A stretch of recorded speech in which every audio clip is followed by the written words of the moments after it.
Maka dalam Islam kita mengenal 4 bidang ilmu: syariat, tarekat, hakikat, dan ma'rifat. Kenapa 4 bidang ilmu ini? Karena diri kita ini terdiri dari 4 lapis. Nah, jadi ada 4 lapis diri kita. Pertama disebut dengan tubuh, yang kedua disebut hati, yang ketiga disebut nyawa, dan yang keempat disebut rahasia. Diri kita yang 4 lapis ini perlu dibina dengan menggunakan ilmu yang 4 macam tadi. Tubuh kita bina dengan ilmu syariat, hati kita bina dengan ilmu tarekat, nyawa dibina dengan ilmu hakikat, rahasia diri dibina dengan ilmu ma'rifat. Fi Rasulillahi uswatun hasanah liman kana yarjullaha wal yawmal akhir wa dzakarallaha katsiran. Wa qala an-nabiy sallallahu alaihi wasallam bu'istu li utammima makarimal akhlaq.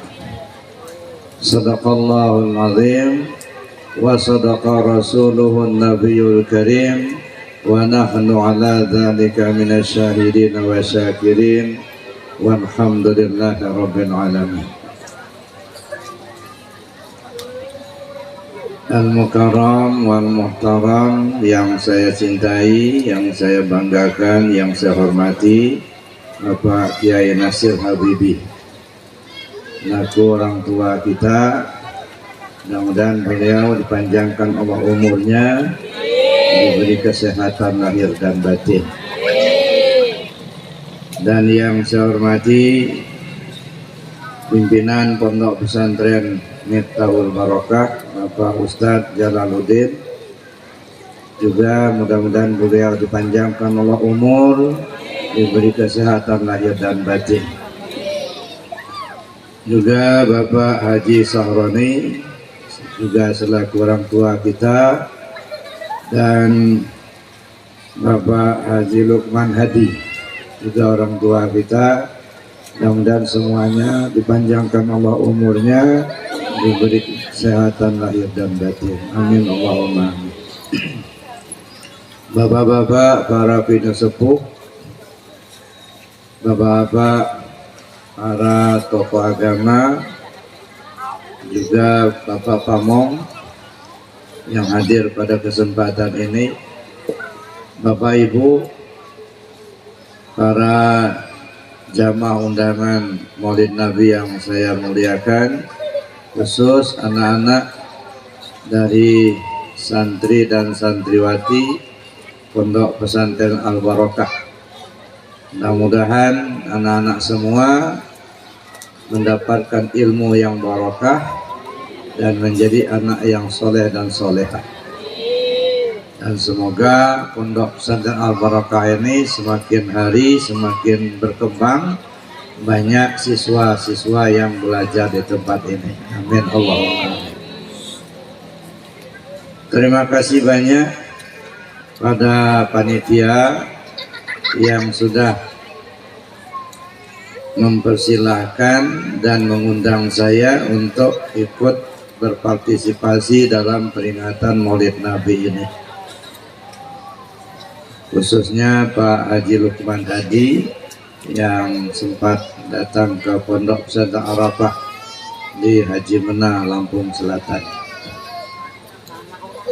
Sehingga pada hari ini atas qadar Allah kita dapat bertemu di tempat acara ini. Mudah-mudahan kehadiran kita di acara ini mendapatkan keberkahan dari Allah Subhanahu wa taala.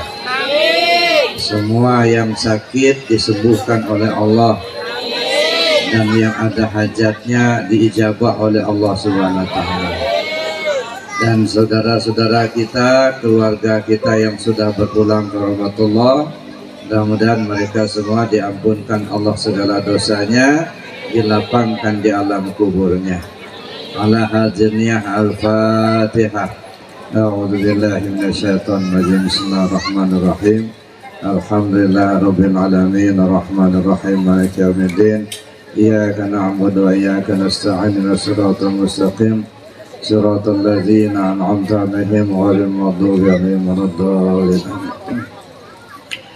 Bapak Ibu yang saya hormati, alhamdulillah kita pada saat ini memperingati hari kelahiran junjungan kita Nabi besar Muhammad sallallahu alaihi wasallam. Di dalam Al-Qur'an Allah jelaskan bahwa Nabi kita sallallahu alaihi wasallam itu menjadi panutan kita. Allah berfirman, A'udzu billahi minasyaitonir rajim. Bismillahirrahmanirrahim. Laqad kana lakum fi Rasulillah uswatun hasanah. Sungguh pada diri Rasul itu menjadi contoh tauladan yang baik buat kalian. Liman kana yarjullah, bagi siapa orang yang ingin kembali kepada Allah dengan selamat, bagi siapa orang yang ingin berjumpa Allah. Liman kana yarjullah wal yaumal akhir, dan bagi siapa orang yang ingin selamat di hari akhir.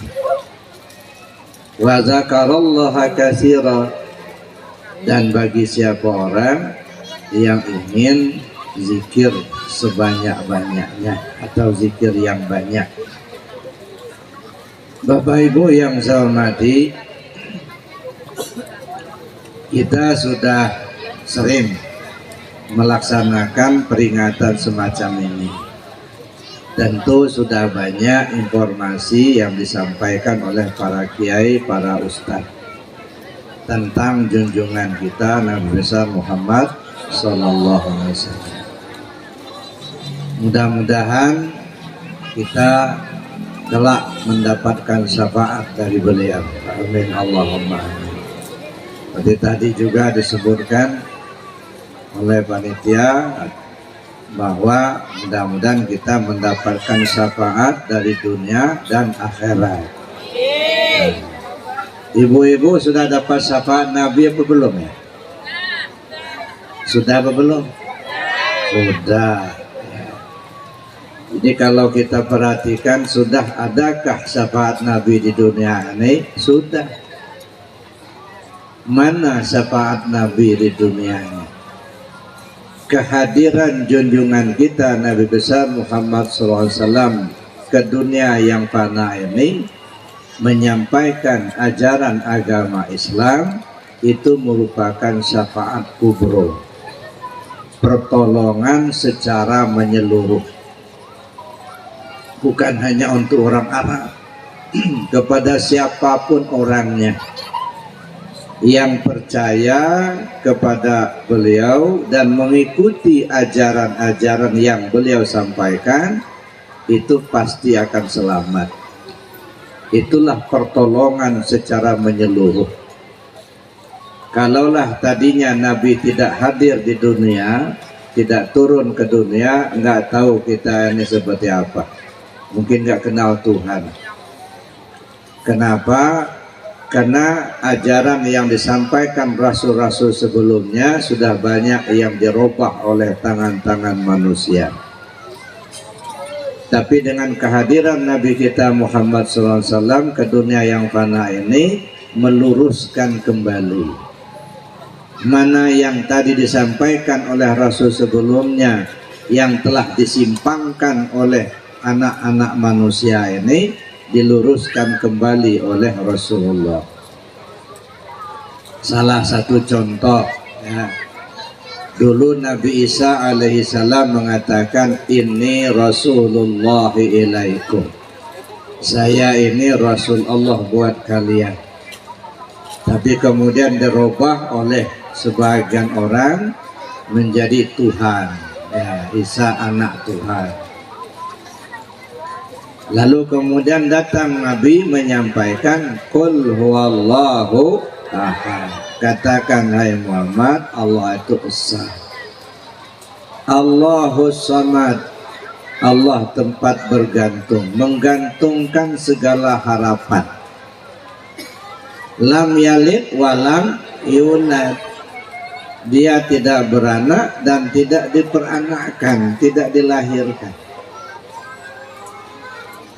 Walam yakul lahu kufuwan ahad, dan tidak ada satupun yang setara dengannya. Banyak ajaran-ajaran sebelumnya yang disampaikan oleh Rasul sebelumnya sudah dirubah oleh tangan-tangan jahil manusia. Maka dengan kehadiran Nabi kita Muhammad SAW meluruskan apa yang sudah menyimpang tadi. Kalaulah manusia ini mengikuti apa yang disampaikan oleh junjungan kita Nabi besar Muhammad SAW, pasti mereka mendapatkan keselamatan. Inilah syafaat kubro, pertolongan secara menyeluruh. Ya. Tapi kemudian ada yang disebut syafaat sughra, pertolongan secara individu.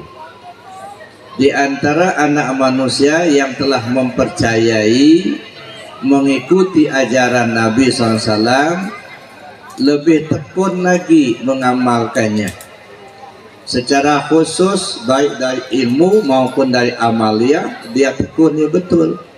Allah angkat derajatnya. Ada yang jadi waliullah, ada yang jadi orang-orang soleh dan lain sebagainya. Nah, pertolongan itu merupakan pertolongan dari Rasul SAW atau yang disebut syafaat sughra tadi. Jadi sebenarnya sudah ada kita terima syafaat dari Nabi itu. Syafaat kubronya, datangnya Nabi menyampaikan agama Allah kepada seluruh anak manusia. Syafaat sughronya adalah amaliah-amaliah secara individu yang ditekuni oleh orang yang meyakini kerasulan beliau. Kalaulah syafaat yang disampaikan Nabi SAW waktu di dunia ini kita tekuni betul, ya, kita yakini, kita amalkan, kita ikuti, insya Allah di akhirat tidak merepotkan beliau lagi. Karena apa yang sudah beliau sampaikan di dunia ini sudah kita ikuti, insya Allah kita selamat dan tidak akan merepotkan beliau lagi nanti di akhirat. Ini Bapak Ibu yang saya hormati, maka oleh karena itulah perlu kita amalkan apa yang telah beliau sampaikan. Laqad kana lakum fi Rasulillahi uswatun hasanah. Demi sesungguhnya pada diri Rasul itu menjadi contoh tauladan yang baik buat kalian. Jadi ini figur sentral. Nabi kita Muhammad SAW itu figur sentral. Jadi contoh yang utama. Sekarang pertanyaannya, yang mau kita contoh dari Nabi itu apa? Ada 9 poin yang perlu kita contoh dari Rasul Sallallahu Alaihi Wasallam. Mari kita ucapkan sama-sama. Bismillahirrahmanirrahim. Allahumma rzuqna mutaba'atan nabiyyina Muhammadin sallallahu alaihi wasallam awalan wa akhiran wa zahiran wa batinan wa qawlan wa fi'lan wa ta'atan wa ibadatan wa amalan salihah. Rabbana atina fid dunya hasanah wa fil akhirati hasanah wa qina azabannar. Walhamdulillahi rabbil alamin. Jadi ada 9 poin yang kita perlu contoh dari junjungan kita Nabi besar Muhammad sallallahu alaihi wasallam. Mana yang 9 poin? Pertama, awalan, akhiran, zahiran, batinan, qaulan, fi'lan, ta'atan, ibadatan, amalan salihah. 9 poin. Dan ini saya pikir bagus untuk kita rantunkan dalam doa.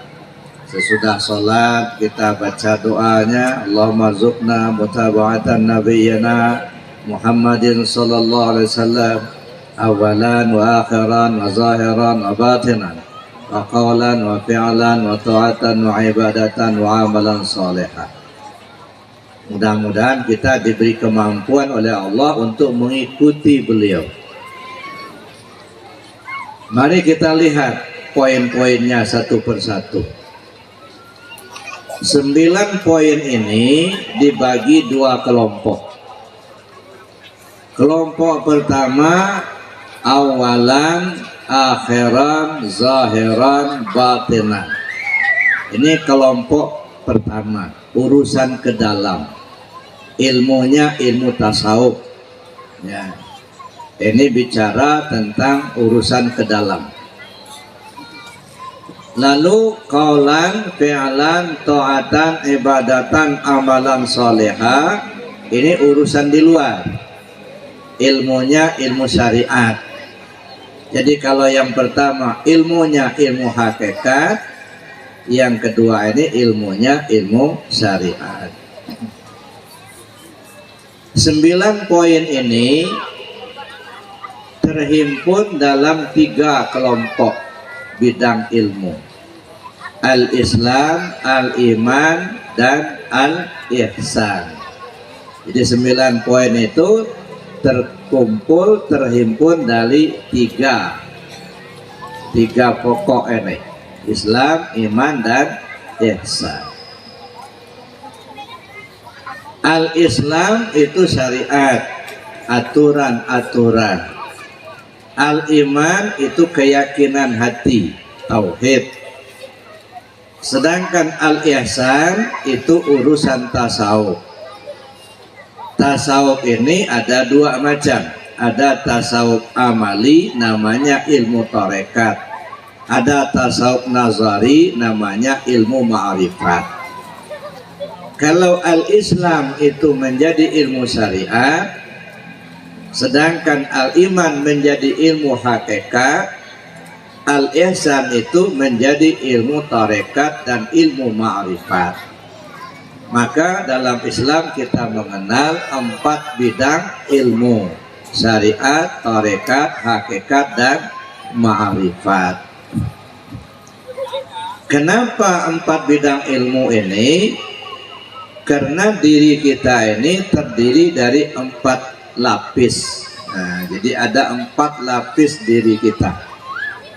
Pertama disebut dengan tubuh, yang kedua disebut hati, yang ketiga disebut nyawa, dan yang keempat disebut rahasia. Diri kita yang 4 lapis ini perlu dibina dengan menggunakan ilmu yang 4 macam tadi. Tubuh kita bina dengan ilmu syariat, hati kita bina dengan ilmu tarekat, nyawa dibina dengan ilmu hakikat, rahasia diri dibina dengan ilmu ma'rifat. Inilah tugas kita, membina diri kita ini dengan 4 macam ilmu tadi. Ini semua terhimpun dalam 2 kalimat syahadat, la ilaha illallah Muhammad Rasulullah. Jadi terhimpun dari 2 kalimat syahadat, la ilaha illallah Muhammad Rasulullah. Makanya 2 kalimat syahadat ini merupakan pokok fondasi. Jadi kalau saya ibaratkan, rukun Islam itu kan 5. Pertama apa? Mengucap 2 kalimat syahadat. Yang kedua, salat. Yang ketiga, zakat. Yang keempat, puasa. Yang kelima, haji. 5 macam rukun Islam ini kalau saya ibaratkan sebuah bangunan, 2 kalimat syahadat itu tempat berdirinya bangunan, fondasi. Nah, maka fondasi ini harus kokoh ini. Kalau fondasinya nggak kuat, bangunannya cepat roboh. Ini yang harus dikokohkan, dikuatkan.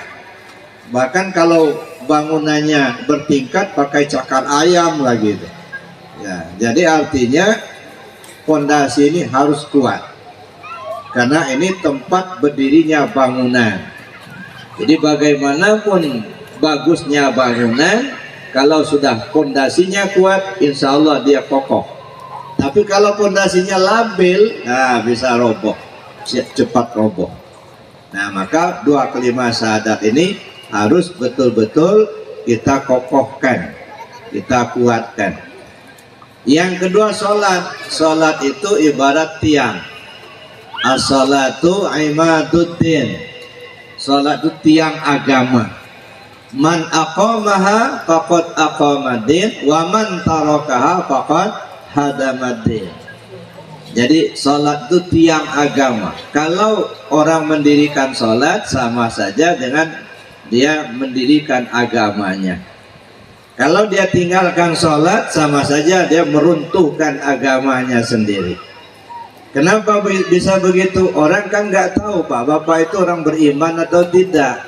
Seiman nggak kelihatan. Yang dilihat orang itu sholat apa enggak gitu. Nah, kalau kita merasa beriman lalu kemudian kita dirikan sholat, yang dilihat orang itu sholatnya, berdiri, ruku, tidak sujudnya.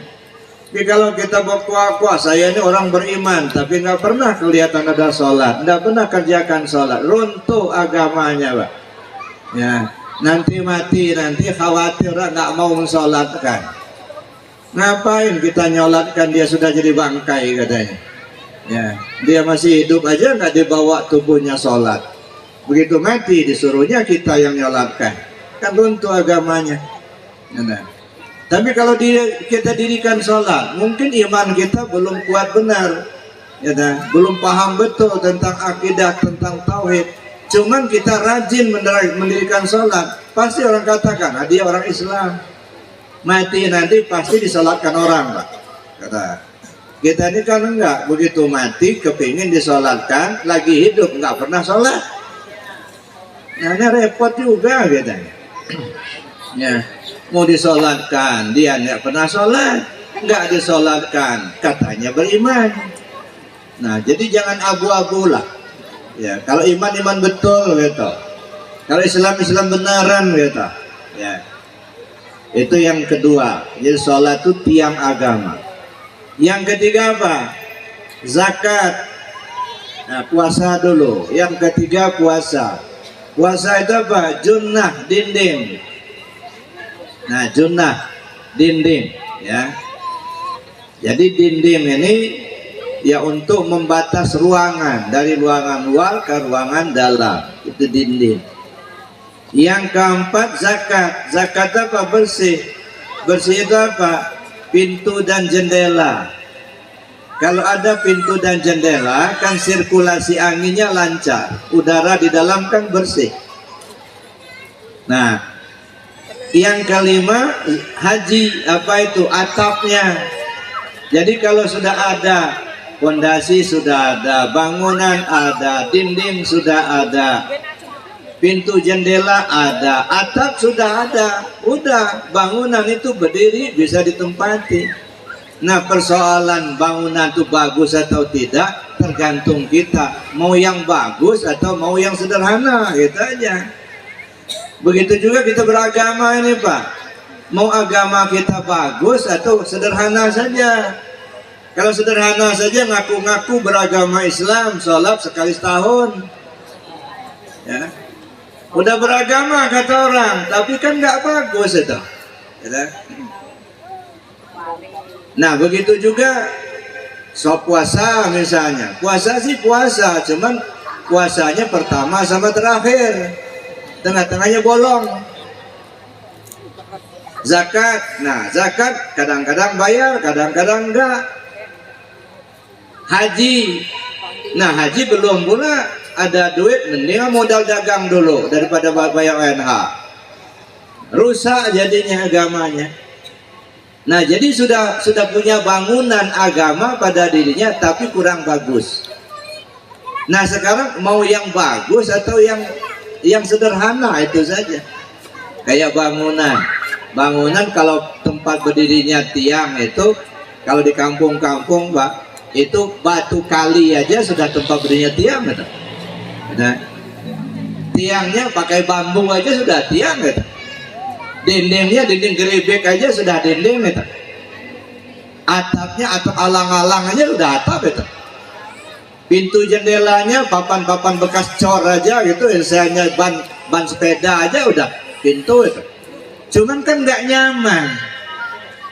Coba bandingkan dengan mana yang nyaman kita tinggal di sebuah bangunan yang sudah fondasinya kuat, ya, semen, batu yang bagus begitu, kemudian dinding bata diplester, kemudian diaci, dicat, sudah pakai granit pula, lalu kemudian pintunya pintu yang bagus gitu.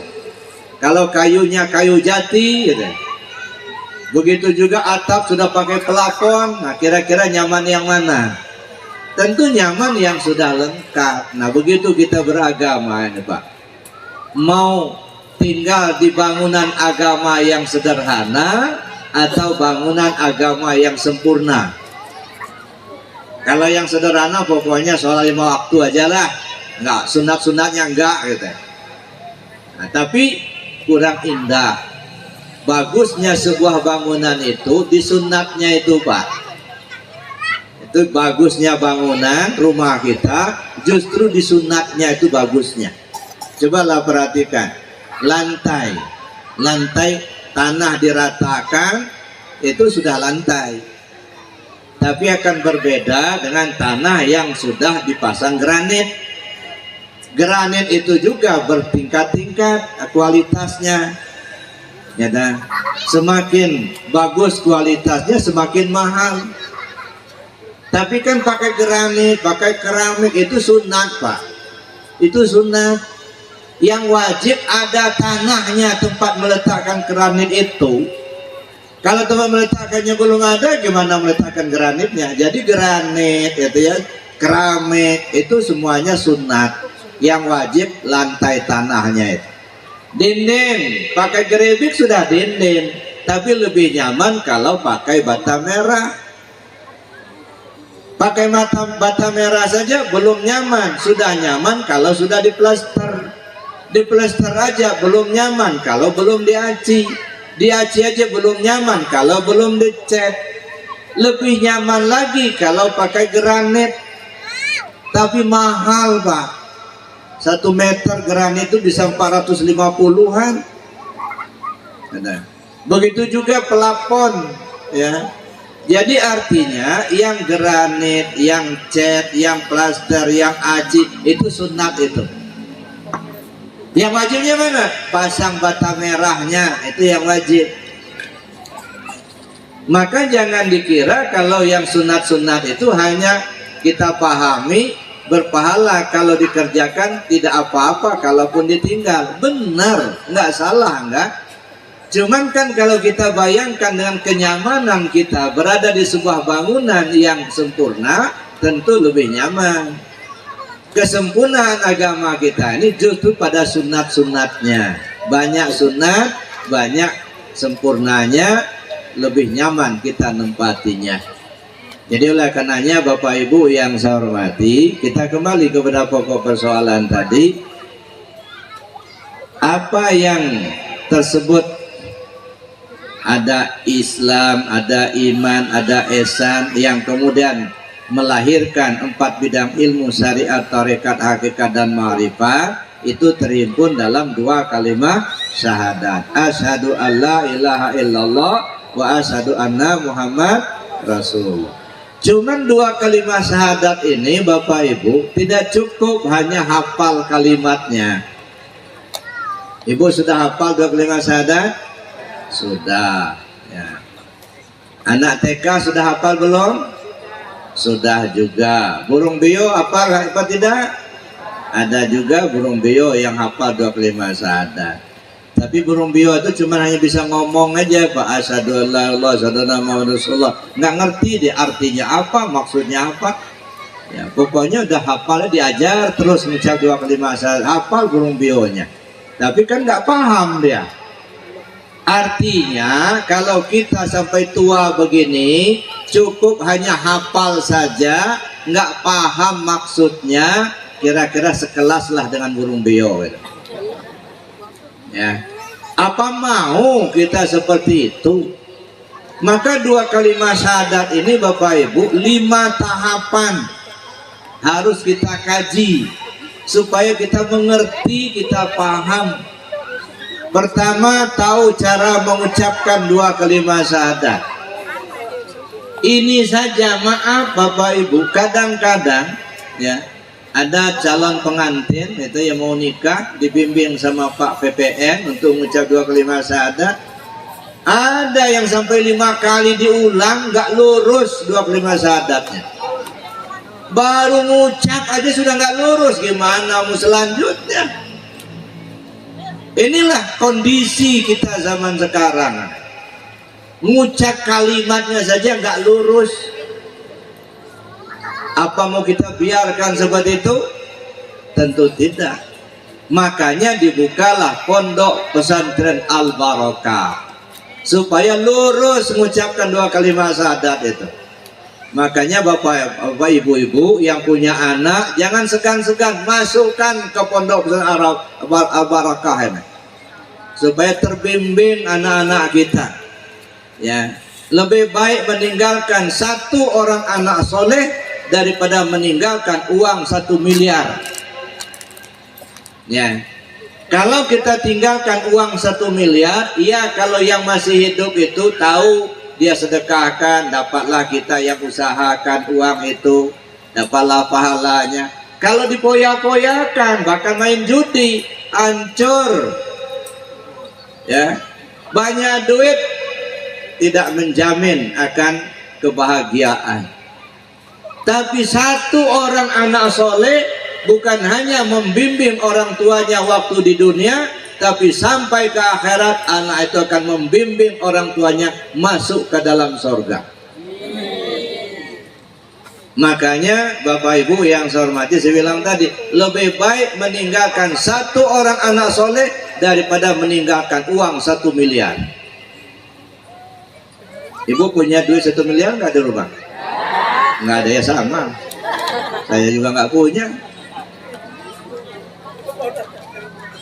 Mudah-mudahan semua anak-anak kita jadi anak yang soleh dan soleha. Amin. Allahumma amin. Itu 1. Jadi belajar cara mengucapkan 2 kalimat syahadat.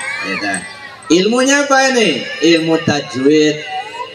Mana makharijal hurufnya, mana yang panjang pendeknya, tahu. Ilmu tajwid itu termasuk bagian ilmu syariat. Oh, kalau begitu kita mesti belajar ilmu syariat. Apa itu ilmu syariat? Ilmu syariat itu tuntunan kita dalam menjalankan agama ini dari segi hukum-hukum. Ya, jadi yang melakukannya itu tubuh yang kasar ini. Ini halal, ini haram, ini wajib, ini sunat, ini sah, ini batal. Itu hukum-hukum yang perlu kita ketahui. Nah, dari sini maka yang paling pokok adalah yang perlu kita ketahui itu adalah yang fardu ain. Ya, bagaimana cara sholatnya, bagaimana cara wudhunya, bagaimana cara puasanya, mana yang membatalkan wudhu, membatalkan puasanya. Itu penting kita ketahui, karena itu kita laksanakan secara individu gitu. Itu ilmu syariat. Itu 1. Yang kedua, kita perlu tahu cara mengamalkan 2 kalimat syahadat itu. Bagaimana cara mengamalkan 2 kalimat syahadat? Ilmunya ilmu tarekat.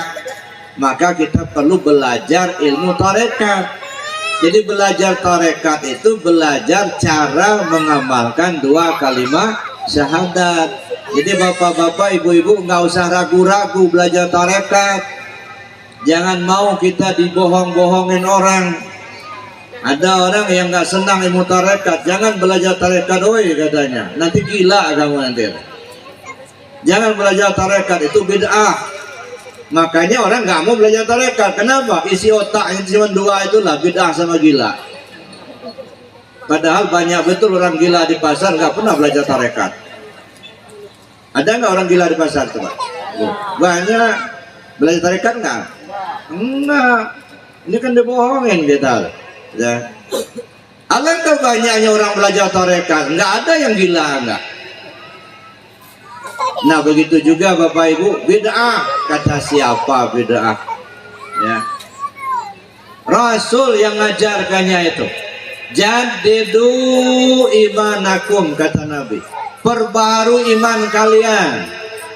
Lalu sahabat tanya, kaifa nujaddidu imanana ya Rasulullah? Bagaimana caranya ya Rasul kami perbaru iman kami? Apa jawab Rasul?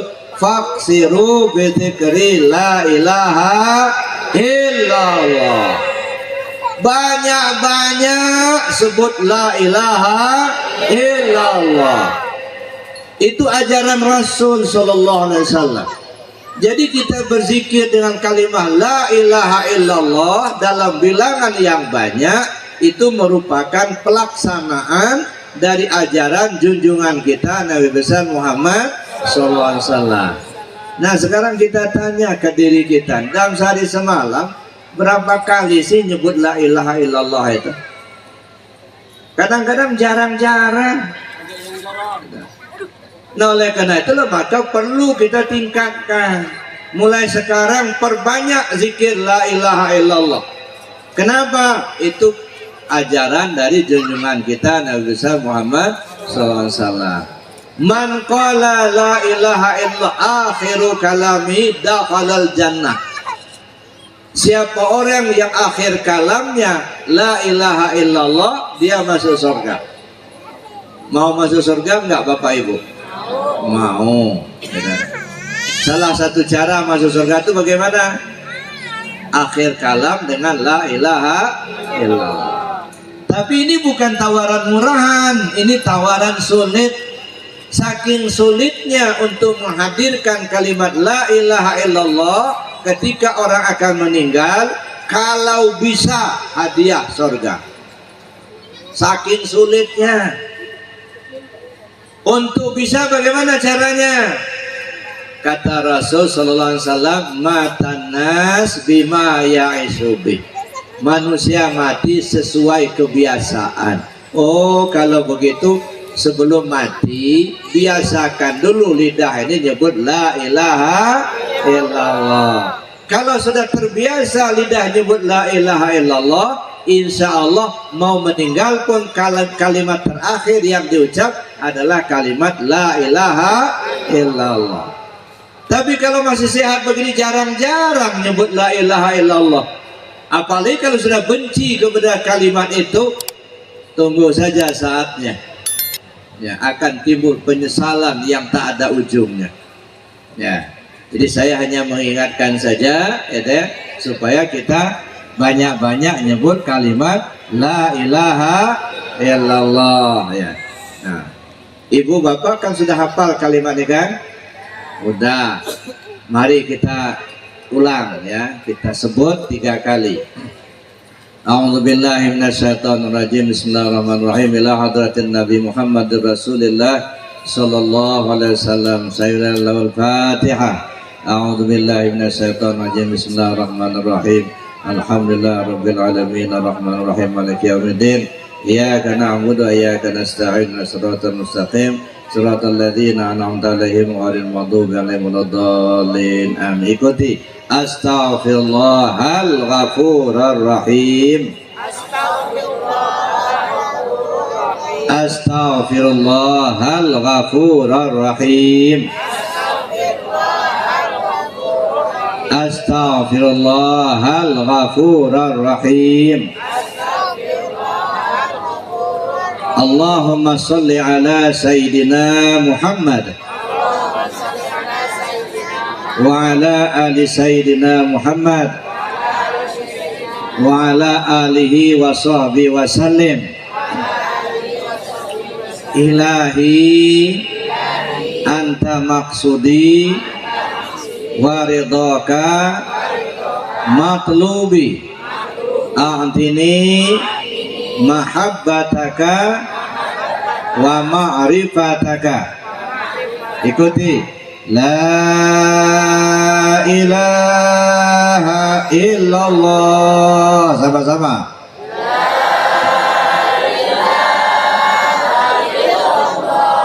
La ilaha illallah.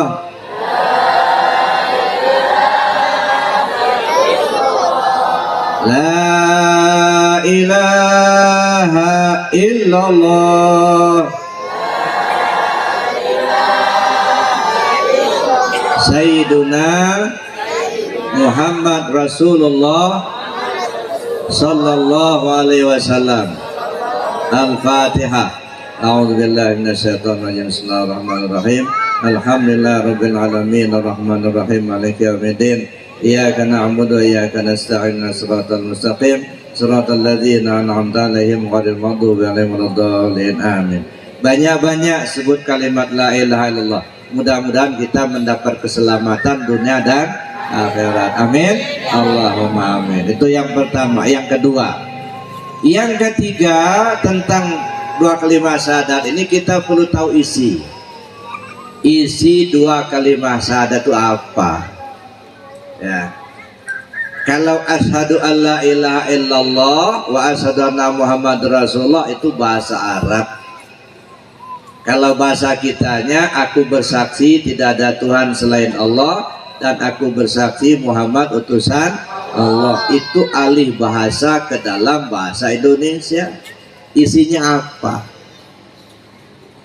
Mencari isi dari dua kalimat syahadat itu ilmunya ilmu akidah, ilmu tauhid. Maka kita perlu belajar ilmu tauhid ya. Belajar ilmu tauhid, belajar menempa keyakinan hati kita agar kita tidak terjerumus ke jurang syirik ya, agar kita dapat bertauhid kepada Allah dengan sempurna. Itu yang ketiga. Yang keempat, kita perlu paham posisi. Asyhadu an la ilaha illallah, syahadat tauhid. Asyhadu anna Muhammad Rasulullah, syahadat Rasul. Kapan kita dalam posisi syahadat tauhid, kapan kita dalam posisi syahadat Rasul. Ini yang dipraktekkan Rasul. Maka di awal itu saya katakan, yang kita ikuti dari Nabi itu 9 poin tadi. 4 yang pertama itu urusan tasawuf. Inilah paham posisi ini tadi.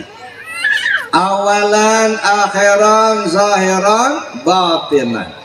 Awal Muhammad, mana awal Muhammad?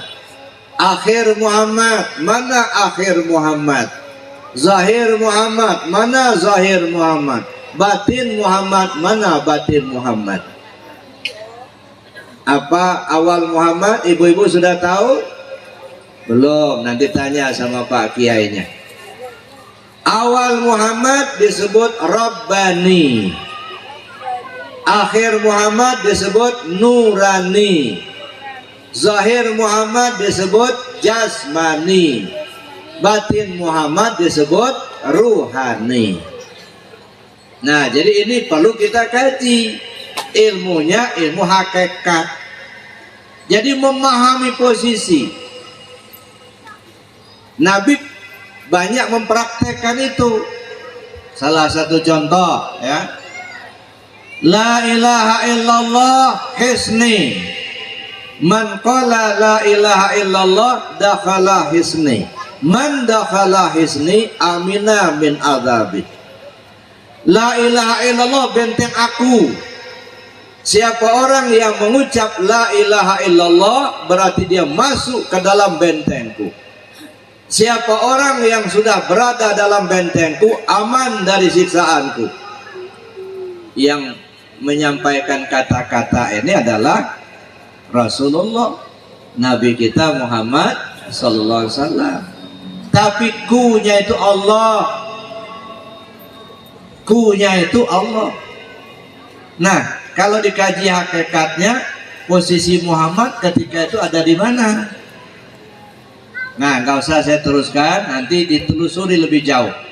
Makanya kalau di Pondok Arafah di tempat saya itu ada pengajian, ya, untuk membina Ikhwan TKN, Jamaah TKN, Tarekat Qadiriyah Naqsabandiyah. Kalau malam Senin itu khusus fikih, belajar fikih dulu. Mulai dari cara berwudu, macam-macam air, cara sholat, cara puasa, zakat, haji. Itu rukun Islam. Itu kita kaji. Supaya apa? Supaya kita tahu sebatas yang perlu, yang wajib kita laksanakan secara individu. Itu 4 bulan.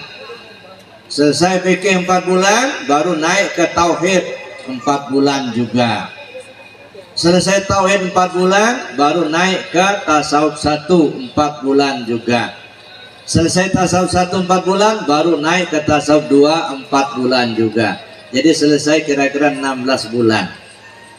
Alhamdulillah Bapak Ibu yang datang ke Arafah untuk belajar itu bukan hanya dari Lampung.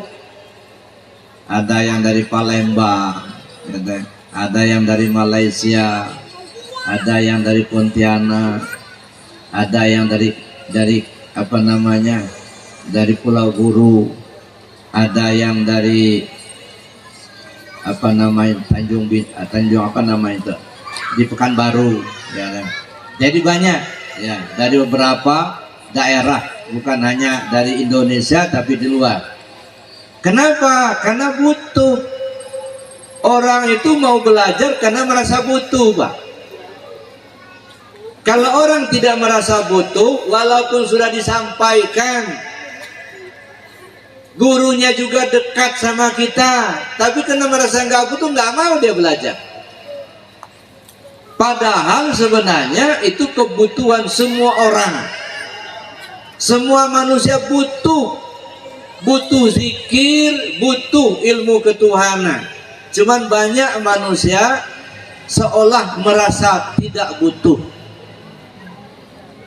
Maka saya sampaikan, zikir itu bukan kewajiban, saya bilang.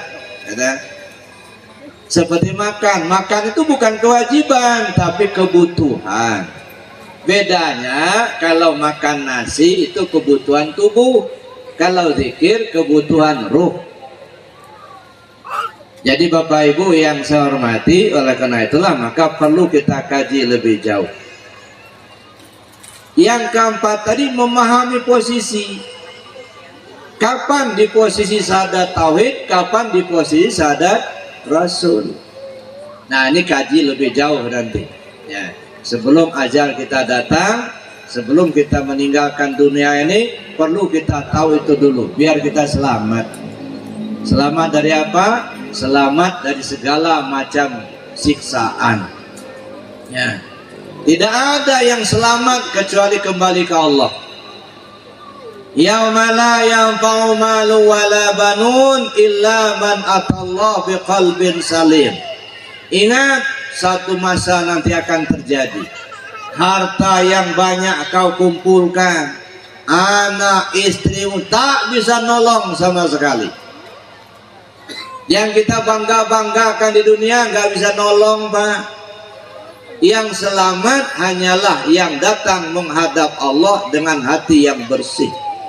Bersih dari selain Allah. Nah, ini yang kita kejar, yang kita kaji, yang kita selalu pelajari supaya kita bisa selamat. Di belajar agama ini biar selamat, Pak. Selamat dunia, selamat akhirat.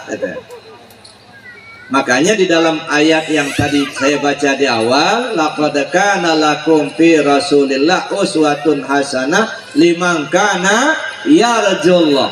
Siapa orang yang ingin selamat pulang ke Allah, contoh Rasulullah. Wal yaumal akhir, yang ingin selamat di hari akhir. Hari akhir itu apa? Hari terakhir kita hidup, Pak. Itulah hari penentuan, ya. Walaupun gagah perkasa sekarang ini, duitnya banyak, jabatan tinggi begitu, tapi kalau di hari akhirnya tidak selamat, nol, nggak bisa nolong.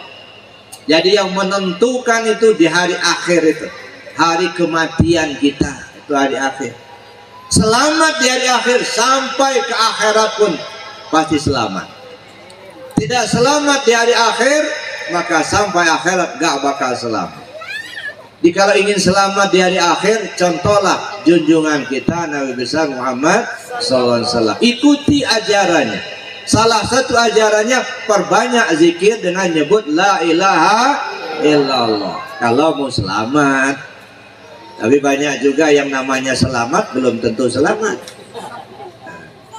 Jadi Bapak Ibu yang saya hormati itu, oleh karena itulah maka kita perlu memahami di mana posisi.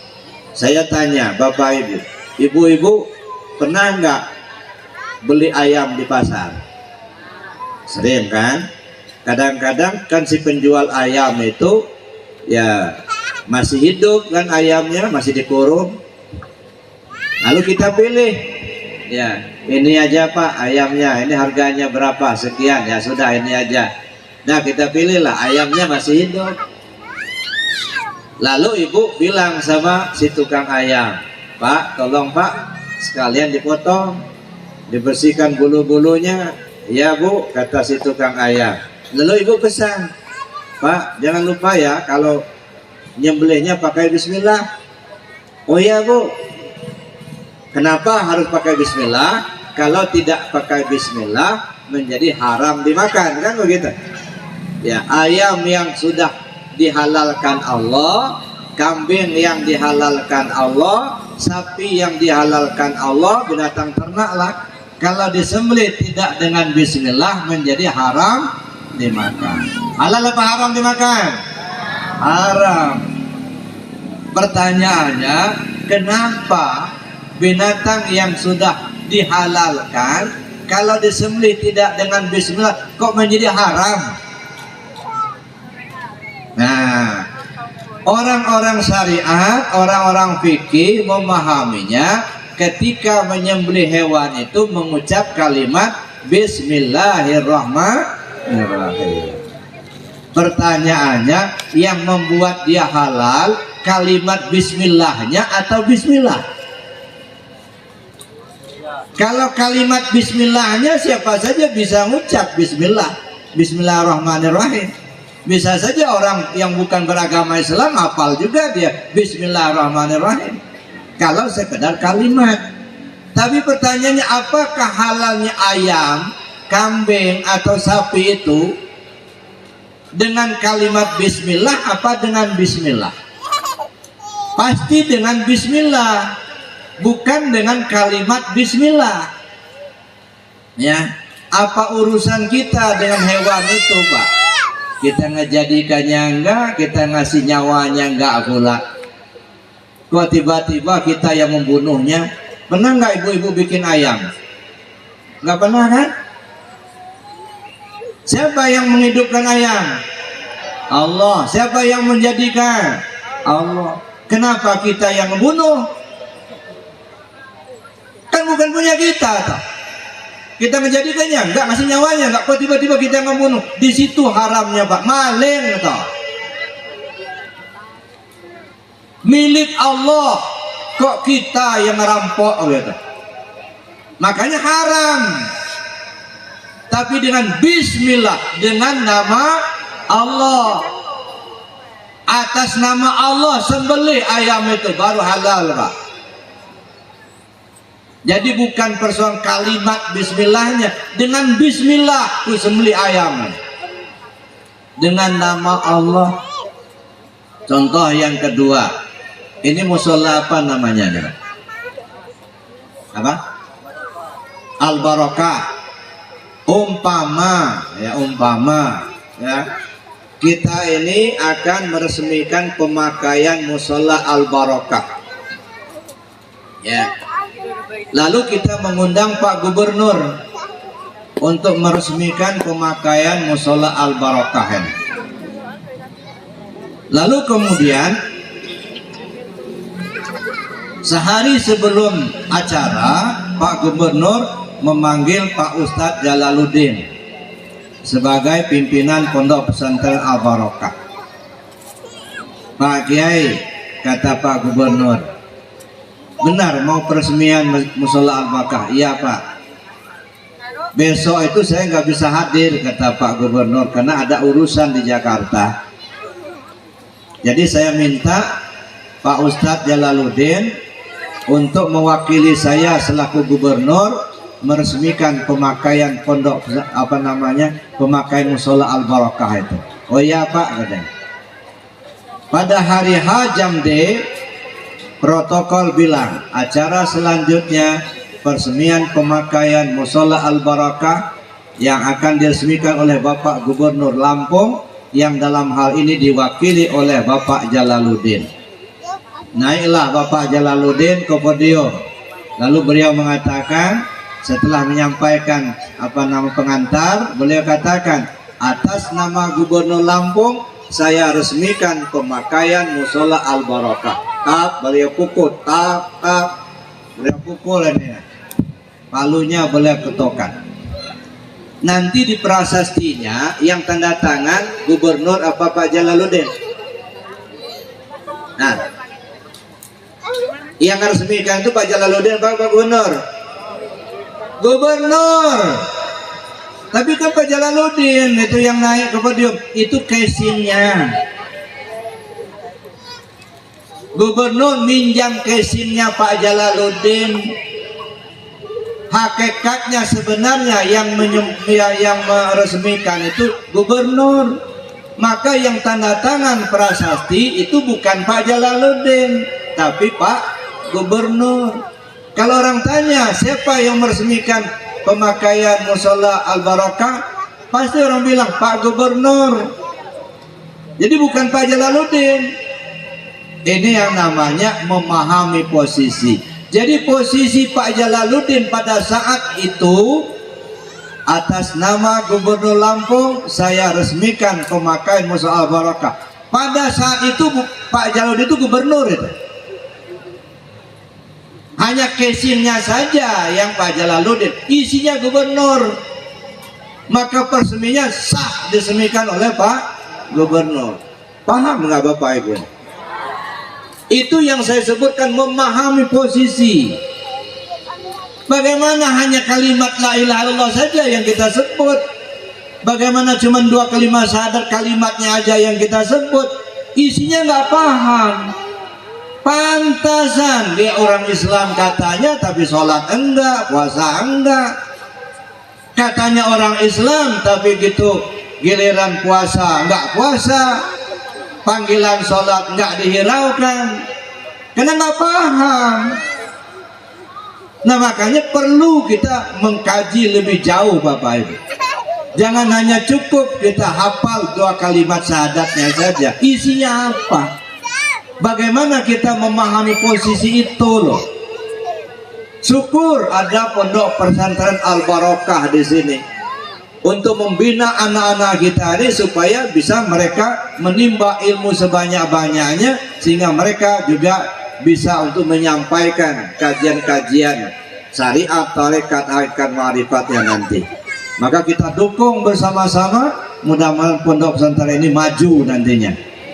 Pondok Pesantren ini ramai nanti anak-anak kita yang belajar di sini. Amin. Allahumma amin.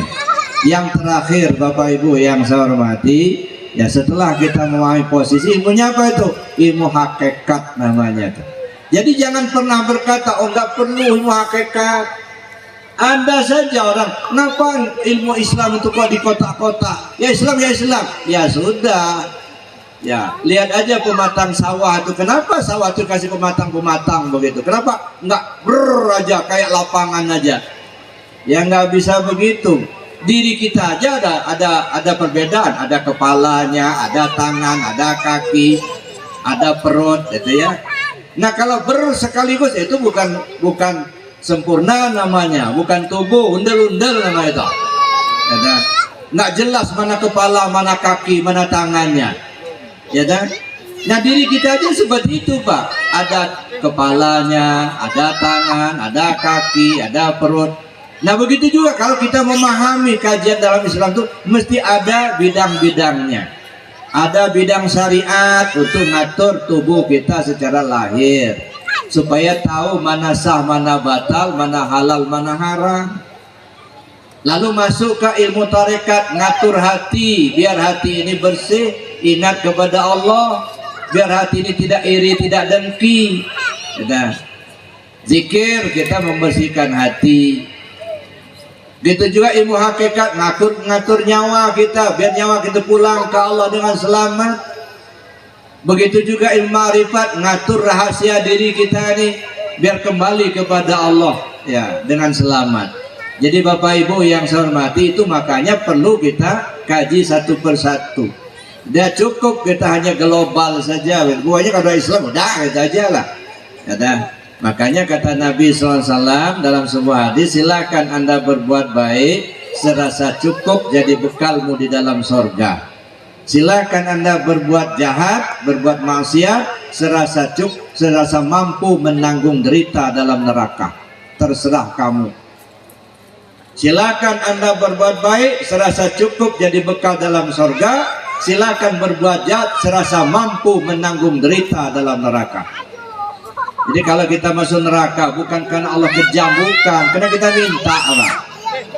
Ya, kita diminta supaya masuk neraka. Allah menyediakan surga dengan neraka. Silakan pilih, minta mana. Kalau minta surga, silakan lakukan kebaikan. Kalau lakukan kejahatan, sama dan minta neraka, kan gitu. Karena Allah itu bersifat adil, Pak. Ya. Allah bersifat Rahman dan Rahim, pengasih penyayang. Apa diminta hamba dikasih, minta surga dikasih, minta neraka dikasih juga, gitu. Jadi kalau ada orang masuk neraka bukan karena Allah kejam, bukan, karena memang permintaan yang bersangkutan. Gitu. Contohnya saja, maling itu boleh apa enggak? Enggak boleh, haram kan maling, gitu. Nah, kenapa diharamkan? Supaya selamat Pak tubuh ini. Dilanggar, nggak selamat. Lagi maling, digebuk kawan, berdarah-darah, kan nggak selamat.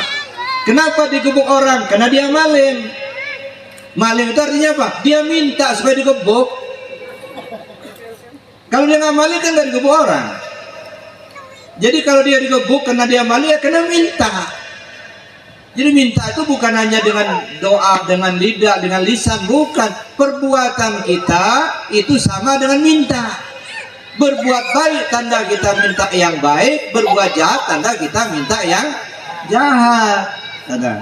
Maka saya katakan tadi, Allah itu bersifat Rahman dan Rahim, pengasih penyayang. Nanti kalau orang minta neraka nggak dikasih sama Allah, dibilang Allah pelit pula. Orang udah minta neraka nggak dikasih sama Allah, pelit katanya.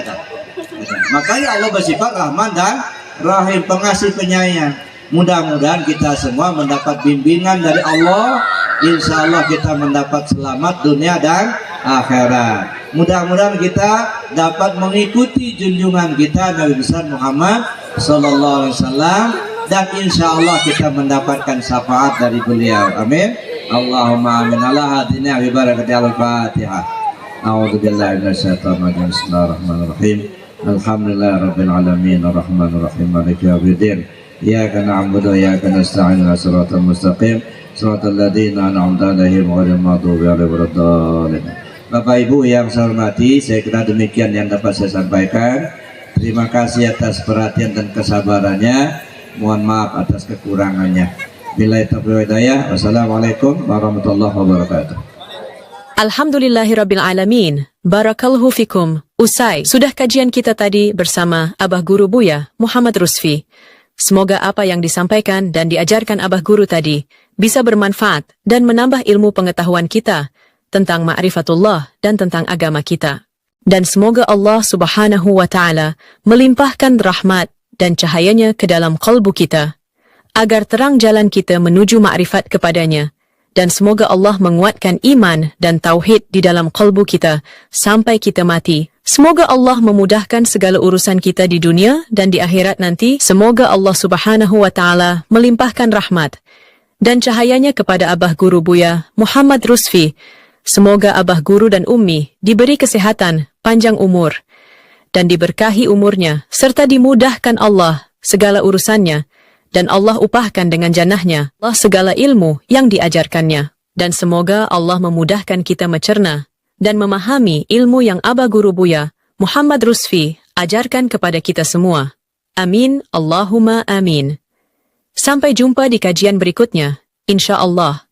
Usikum wa nafsihi bitaqwallah. Wassalamualaikum warahmatullahi wabarakatuh.